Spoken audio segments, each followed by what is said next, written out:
Having loose or disconnected outlet jumper wires can seriously mess with your home's electrical system and even create safety hazards, so getting them fixed right away is a must. Okay, so first off, if you notice your outlets are acting weird, like flickering lights or no power at all, check those jumper wires. These are the little wires that connect one outlet to another, making sure electricity flows smoothly.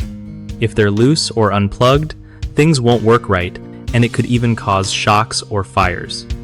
To fix it, always turn off the power at your breaker box before touching anything, because safety first, you know?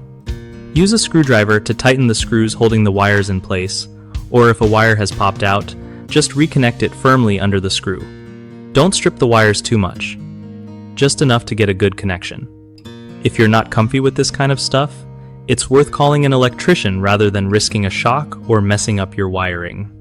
And always use jumper wires that are the right gauge and type for your outlets to keep everything safe and working smoothly. One of the biggest mistakes people make with outlet jumper wires is ignoring loose connections, which can lead to flickering power or dangerous sparks. Always tighten those screws properly. Another common error is using the wrong wire size or type.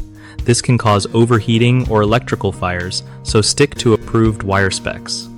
Lastly, forgetting to turn off the main power before working on wiring is a huge safety risk. Always shut off your breaker first to avoid shocks or worse. Fix these by double-checking connections regularly, using correct materials, and never handling wiring without cutting power. BigHomeProjects.com is super helpful for homeowners who need trustworthy local contractors for electrical or any other home projects. It also helps contractors find work by connecting them with people who need their skills fast and easy.